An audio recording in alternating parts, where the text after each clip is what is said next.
good stuff. No, yeah, okay. It's been a while, shortists. Welcome to Short Cook. So called because, not because I'm just under 6 foot. So called because, wear the shorts. Short cook, you get it? Yeah. Now, today, what we're doing, we're going to do potato wedges, and then I think we're going to do some sort of yogurty type dip to go with them, yogurty garlic dip, something like that. Okay, dedications for today. Thank you to Clive for doing the camera work. All right, as I say, it's been a while. And also, let's have a look. Just need to click it. Yeah. Oh, Mrs. Crocker. All right, mention out for Mrs. Crocker there, because she's been doing some tremendous work in the day job. All right, with the food. And also to my cousin Paul, who, and he looks much older. All right, but he is actually only 60 today. All right, that's Carol's brother, Clive. All right, yeah. Okay, so I think we should wash the hands. Yeah, should we wash the hands? Yeah. Okay, let's go. Let's wash the hands and sing. All right, we're gonna sing. We're gonna sing. Happy birthday to you. Happy birthday to you. Happy birthday, cousin Paul. Happy birthday to you. And we do it again so that we've got a good hand washing technique. Yeah. Happy birthday to you. We can do a bit faster now. Happy birthday to you. Happy birthday, dear Paul. Happy birthday to you. Chopped up. Alright, where's my towel? Yeah. Alright, so let's have a look at some ingredients. Here we go, over here. If you just have a look at those ingredients there, because I'm just going to put something on the screen here. Hopefully. We've got a screen over this side. Let's have a look. And then, Clive, if you can have a look at that. Hang on a sec. There we go. Yeah, whoa, yeah, got it all in there. There you go. Right, so if you can just focus on that recipe up there for a bit, because that's kind of what we're going to do today. Alright, that's kind of what we're going to use, but as with all of the short cook sketches, video clips, we're going to make potato wedges-ish, because I seldom follow a recipe.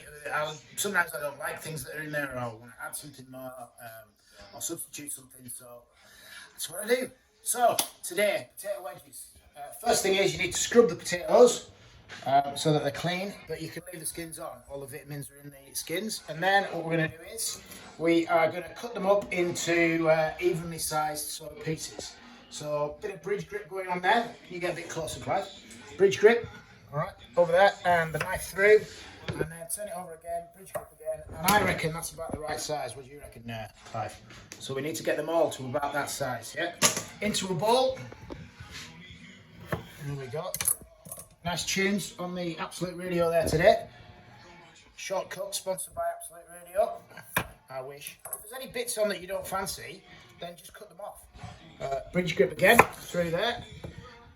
Let's have a look. Yeah, we'll go through that one. Bridge through that. And I think we need another, a bit of stump work here. Kind of through there, a bit like that. It's the same kind of depth, although it's a bit longer. So you're never going to get them all the same. Potatoes are individual, aren't they? Okay. Right.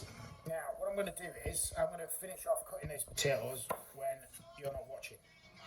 All right. Otherwise, it's just a boring exercise of me standing here cutting through potatoes. Anybody see UCC's Got Talent a couple of years ago? You recognise this?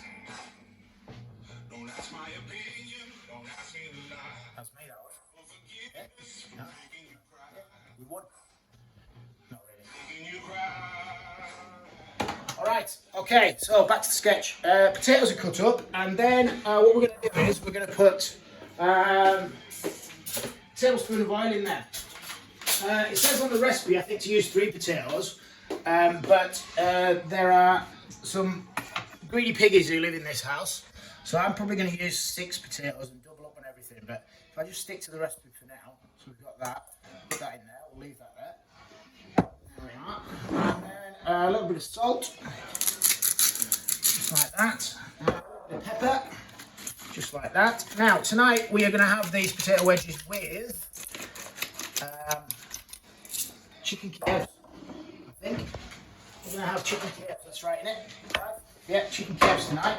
So, oh, yeah, you could put something like steak seasoning on. I think, what does the recipe say? Chili flakes, garlic, something like that. But since we're having chicken Kievs, I haven't got any rich Russian seasoning, but I have got some Hungarian seasoning. Pretty close to Russia, yeah. So I thought we might bang a bit of that in, to be perfectly honest. Sort of spicy wedges. Oh, it's not too. What's in it? Let's have a look. Have a look, see what's in it. Whoops. Paprika, cayenne, garlic, basil, oregano, bay, black pepper, cardamom, ginger, rosemary, parsley, marjoram, thyme.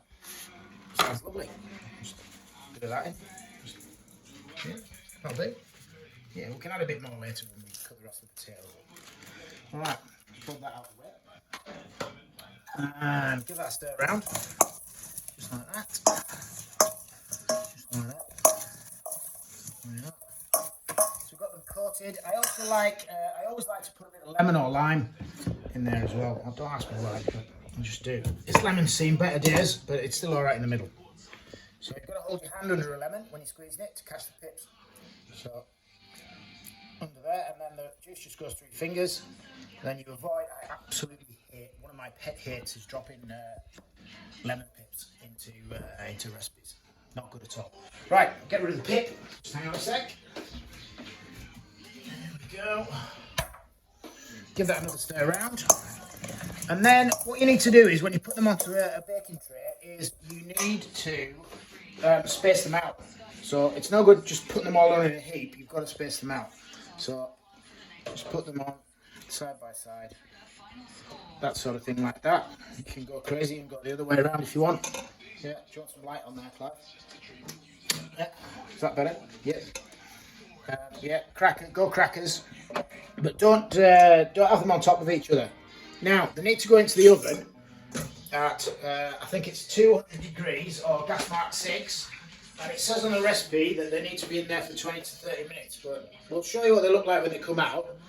What I'm going to be looking for is crisp on the outside, and I'll probably turn them halfway through the cooking process. And also, if I pinch them, there should be some give in there, a bit like when you do baked potatoes. All right, now, I'm going to do the rest of the potatoes in a minute, but in the meantime, I'm now going to do a little yogurty, garlicky type dip that I'm going to have with them. So, another bowl. Yogurt, that's one I've got left from earlier. Bit of Greek yogurt. So we'll pop that into there, just like that. Finish that one off. And then we'll pop the other one. What's the posh one look? Yo Valley. Yo, is that how you pronounce that? Yo Valley. Maybe I should have opened this earlier. Splash all over me not yet. I think I've got an eyeful of that then. Great stuff. So we'll pop a bit of that in there. Just like that, real simple. We'll have a tidy up in a bit. Get rid of those out of the way. Again, lemon juice. It kind of makes it like a soury cream or sour yogurt type thing.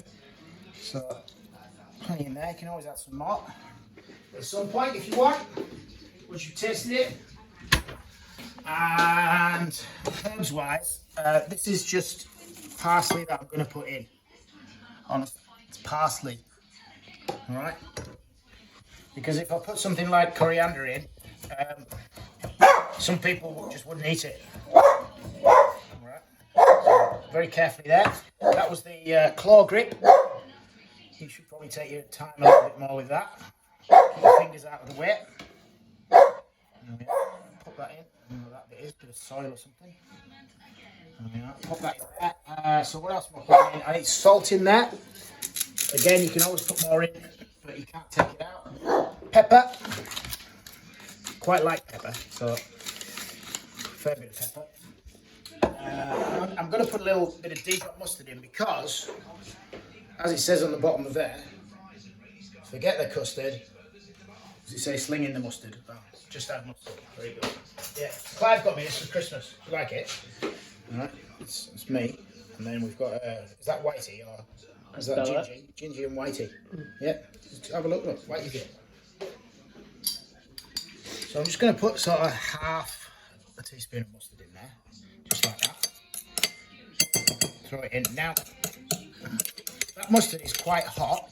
It's up to you whether you put it in, all right? But the yogurt sort of cools it down.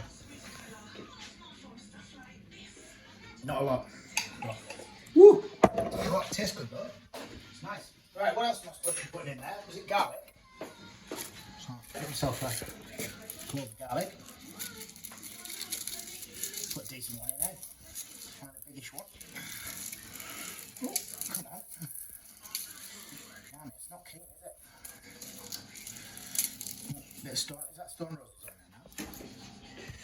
there now? Garlic technique. So, blade on top, sharpie bit facing away, and then all you need to do really is lean on it like that. That's all you can do. What you can do is, you can do that. Alright, now what happens is, you can get the paper off, because we just call that the paper. I'm sure it's called the paper. Get the paper off, and you can cut sort of the end bits off. Yeah, just like that. And you're left with that. Now what you can do is, if you just hold the end of the blade like that, and all you do is you rock it over the garlic, like so. Just like that. Now I don't want any big bits of garlic in there, because I like garlic, but I don't like massive bits. So, what we can also do is, if we put just a little bit of salt on there like that, and the salt acts like sandpaper. And then what you can do is, if you hold the end of the knife blade up here, and then you put your fingers halfway down, and you just crush the garlic with the end of the blade, just like that. All right? You can just pull it across, just like that, and it starts crushing it. It starts making it into like sort of a paste. Okay?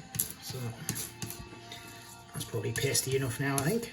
And then you can just scoop it up, just like that. Get your fingers away from the sharp bit. There we are. Lovely. Right. Oh, and to clean your fingers, once you've had garlic, and also you can clean your board, and you can also clean your knife blade as well. All right.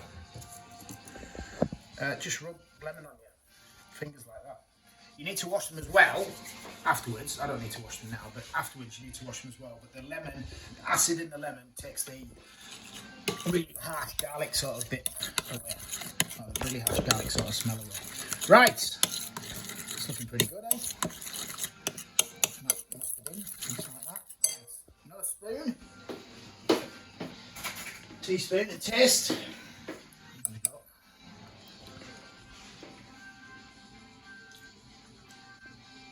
It's quite coriander, to be honest. I think it might be just maybe you eating that, Clive. I don't think Katie Priceless eats coriander either, does she? No. I'll tell you what it does need though. A bit more lemon. So I'm going to put a little bit more lemon in, and also I'm just going to put a tiny bit more salt in as well. Just like that. Right. I'll give it another go. Just like that. It is nice though. I've got to say, I wouldn't send it back. Really easy to do. Sort of sour yogurt, I suppose. Right. Another taste. Yeah, I pretty like that. Pretty much like that. I'm going to put it in this little kilner jar. You could put it in a Chinese jar, and you could put it in a bowl. Put some cling film over it. Anything you like, really. Right, now, that's us done. Basically, until I get the wedges out of the oven. Alright, so I don't know what time we're eating tea. Kebabs will probably take 40 minutes, something like that. So I'm guessing that we are going to be back in about an hour, something like that. And then we'll serve it all up, put a nice plate full on, and we'll post it up on Instagram and our other social media sites for people to have a look at. And the video will be up on YouTube. Well, if you're watching it, it's obviously up on YouTube, isn't it? Yeah. All right. Okay. Right. So we'll see you in about an hour. Action. Welcome back to the short cook this evening. The wedges, Clive, over here, are now cooked. Some of them are more cooked than others. We don't call that burnt, people. We call that over caramelized. Okay, just over. I don't think they're too over caramelized. Anyway, without further ado, what I should have said earlier was that you can use sweet potatoes as well. which actually I prefer, but they don't take as long to cook, so don't try and cook sweet potatoes and potatoes at the same time. But what I did do is, I don't know if you noticed when you were down there, is, where's Sandra? Does Sandra naffed off with the, oh no, there we go. I did some onions, look at them, little roasted onions. Right, so we're going to do a bit of plating up now. So we've got the old chicken, did you film the chicken Kievs? We've got the old chicken Kievs, they were homemade by Auntie Sandra. And they were cooked at the same time, so we'll go with a Kiev. There we go. And we're going to go with some wedgies. There we are. A few wedges on there. And I think we'll go with some nice bits of caramelised onion on there as well. Maybe I think I've been tight on the wedges there, Clive. A little bit tight. Yeah. All right. And also we are on peas today as well. Peas, and then we've got the old spanky dip that we made earlier. Get your laughing gear in there, Clive. Have a look at that. Just wipe the plate around there, just a little bit. And a nice blob. Blob's not a good word, is it? Of the old garlic, lemony, yogurt type thing there. And I reckon, Clive, that is about that. That's the money shot. What do you reckon? All right? Yeah. Proof is in the testing, obviously, which we'll do very shortly. I think that one could be mine. So that's a short out from the short cook. Continue to please be safe, everybody. Get yourself in the kitchen, get yourself some cooking done, and enjoy. I will see you next time. Thank you.